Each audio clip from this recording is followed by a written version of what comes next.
क्या sir CUT का exam देने मात्र से ही हम लोगों का ड्रीम यूनिवर्सिटी के अंदर एडमिशन है वो हो जाएगा? बहुत सारे बच्चे ऐसे हैं जिनका एग्जाम हो चुका है, बहुत सारे ऐसे बच्चे हैं जिनका एग्जाम होना अभी बाकी है।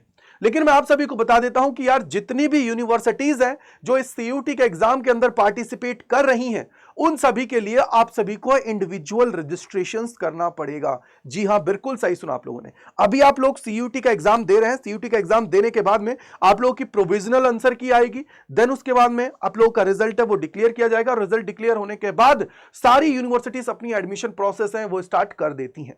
लेकिन अगर मैं जिन बड़ी बड़ी यूनिवर्सिटीज की बात करने जा रहा हूं इस वीडियो के अंदर, वो है डीयू हुआ या बीएचयू, इसके अलावा जामिया जैसी यूनिवर्सिटीज क्या करती हैं, जब आप लोगों का एग्जाम चल रहा होता है और आप लोगों का आंसर की से पहले का जो टाइम होता है, उस टाइम पे अपना जो पोर्टल है उसको ओपन कर देती है। वहां पे आपको रजिस्ट्रेशन करना पड़ेगा। रजिस्ट्रेशन करने के बाद में आप लोगों की पूरी प्रोसेस होती है, मैं अभी इस वीडियो में आपको समझाने जा रहा हूं। आप लोगों को ध्यान रखना है कि ऐसा नहीं एक सर चिल मार रहे हैं, चिल मारने का टाइम नहीं है। अभी थोड़ा सा आप लोगों को अपने आप को संभाल के चलने का टाइम है। एक एक चीज आप सभी को पता होना चाहिए, तो उसके लिए इस चैनल को फॉलो कर लीजिए, क्योंकि आप जैसे प्यारे प्यारे बच्चे, लाखों बच्चों को हमने उनकी ड्रीम यूनिवर्सिटी के अंदर एडमिशन दिलाया है। तो चलिए शुरू करते हैं। तो मेरे पीछे आप सभी को नजर आ रहा है CSAS पोर्टल, यानी कि कॉमन सीट एलोकेशन सिस्टम। ये दिल्ली यूनिवर्सिटी का पोर्टल है जो उनकी पूरी प्रोसेस वो लोग एडमिशन की करते हैं। अब इसके अंदर क्या होता है, सबसे पहले देखिए, अगर मैं एडमिशन प्रोसेस की बात करता हूं तो यहां पे ये आप लोगों की बेसिकली 4 स्टेप प्रोसेस होती है। पहला, आप लोगों ने सीयूटी का एग्जाम दे लिया, लेकिन यहां पे एक इंपॉर्टेंट चीज मैं आपको बताना चाहूंगा कि सीयूटी के एग्जाम के टाइम पे आप लोगों ने जिन भी सब्जेक्ट के अंदर अपीयर हुए हैं वो आप लोगों ने क्लास 12th के अंदर पढ़े हुए होने चाहिए, अगर आप लोग दिल्ली यूनिवर्सिटी को टारगेट कर रहे हैं।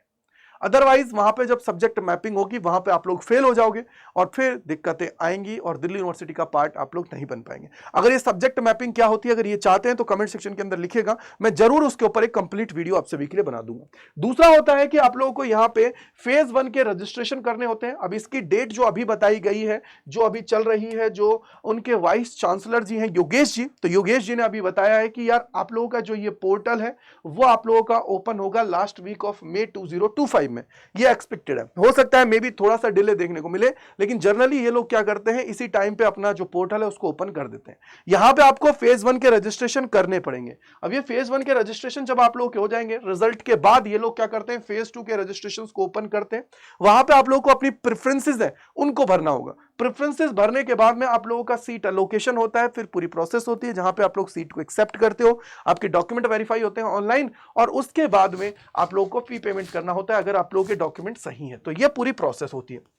यहां पर मैंने की पॉइंट लिखा हुआ है कि जो एडमिशन होगा दिल्ली यूनिवर्सिटी के अंदर वो सीयूटी के स्कोर के बेसिस पर होने वाला है, और ये मैंडेटरी है कि भैया आप लोग सीयूटी यूजी के अंदर उन्हीं सब्जेक्ट के अंदर अपीयर हो जिन्हें आप लोगों ने क्लास 12th के अंदर पढ़ा हो या अभी पढ़ रहे होंगे। जो आप लोग क्लास 12th में अभी पास करी होगी, रिजल्ट तो अब आ ही गया, तो इट मींस आप लोगों ने क्लास 12th के अंदर उनको पढ़ रखा हो, बस ये तुम्हें ध्यान रखना है।